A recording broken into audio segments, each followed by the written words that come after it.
So if all I'm doing is this, without using anything else, that's not really using a lot. Hello, Dominique here. Welcome back to another London Self-Defense Academy video. So if you've watched a few of our videos, you'll see that I talk a lot about one particular move called the palm strike.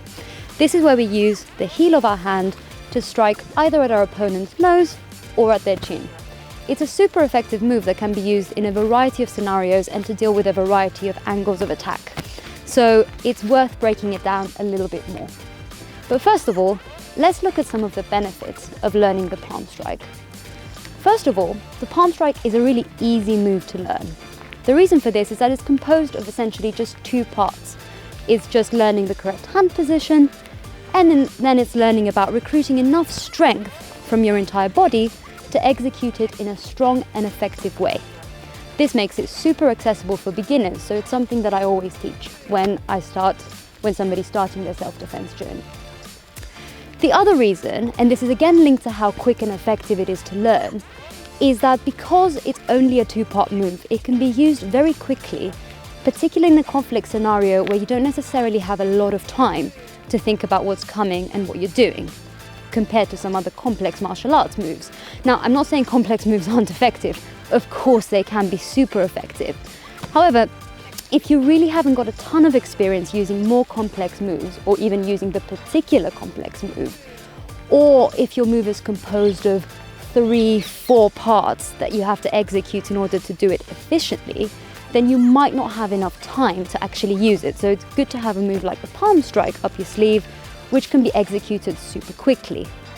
And finally, the reason I love the palm strike is that it actually puts your hand in a much safer position, and it allows you to minimize the risk that you will be injured when using it. This is particularly true when we compare, for example, to having our hands in a fist. Because the palm strike recruits this bit of our hand, which is fleshy, it's bulky, it's less likely to injure compared to using the upside of our hand, which is covered in all kinds of small bones, very sensitive area. So while of course you can use your hand as a fist, you're liable to injure it much more likely than if you're using the palm strike. So now that we've looked at the benefits of learning the palm strike, how do we actually learn to do it? So as I've said, it's essentially a two-part move. And the first move you have to get right is the positioning of the hand. So my hand is effectively in this position. So what am I doing? I'm flexing my hand backwards, so I'm exposing the heel, which I'm going to use to strike, and I'm curling my fingers in slightly, like I would to do a little cat claw almost, but keeping the fingers together.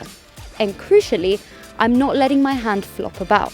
My hand is stable, I'm recruiting all of the little muscles in my hand to keep it there, and if somebody were to try to manipulate my hand away from that position, they would encounter resistance. So I'm almost pushing without really moving my hand.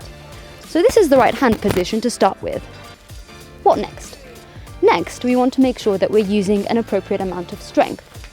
If I'm simply extending my hand upwards, even if I've got my hand in this nice position, I'm only ever using the muscles in my arm and my forearm, and they're not very big muscle groups comparatively. So if all I'm doing is this, without using anything else, that's not really using a lot of force.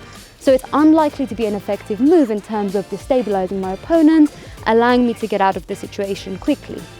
So what should I do instead? We're then focusing on our lower body. That's where all of the strength for this move comes from. And what do we do to recruit the strength from our lower body? It's pretty simple. All we have to do really is we bend our knees and we bring our center of gravity lower to the ground to prepare for an explosive move upwards. The easiest way to get this right is to think about jumping. If you really wanted to do the highest, most powerful jump you've ever done, what's the first thing you do? You bend your knees. You bend your knees and then you can explode upwards. Compare this to trying to jump with your legs straight while I'm standing up straight. I can still jump, but I'm not really going anywhere effectively. It's much more effective if I'm starting from lower down to the ground. And that's basically it. As long as you do those two things, make sure you drop down, recruit all of your strength, and then explode upwards, you're likely to land a super powerful hit. The last little tip that I want to give you about the palm strike is the recoil. What do I mean by recoil? I mean that after you've completed your strike, make sure you bring your elbow back close to your body. This does two things. The first thing it does is it actually tricks your brain into thinking you're doing something that's a bit more effective than what you're actually doing. Whenever your brain is cued to do something quickly, it's way more likely to do that with much more force. Compare that to when I'm just thinking of extending my arm, I'm instinctively going a lot slower. So it helps you do that. The second thing that happens is that it brings my arm back into a safe position. So if my arm's back here, I can actually use it again. If my palm strike's not effective, I can use it to protect my face, I can use it to block another strike. It's available to me again. Comparatively, if I were to leave my hand simply extended, that leaves it vulnerable for my opponent to grab and to use it. They can drag me to the ground, they can put me in an arm lock, they can twist me around, all sorts of unpleasant things. Remember to bring your hand back nice and close to your body to protect yourself. And that's it. As I said, super quick, super easy move. One last word of warning though. The palm strike is inherently quite an aggressive move because when done correctly, if you've hit your opponent's chin or your opponent's nose, you could be breaking their nose, you could break some of their teeth, so it's really quite aggressive. So make sure that when you're considering using this move, you exercise a good degree of judgment.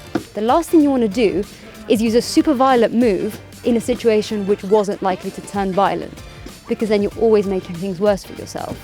So just remember to exercise good judgment, use it essentially as a last resort, and above all, stay safe. I hope you enjoyed this video. Any questions for me, please leave them in the comments. And if you enjoyed it, please hit the like button and also subscribe to our channel for more great content. See you again soon.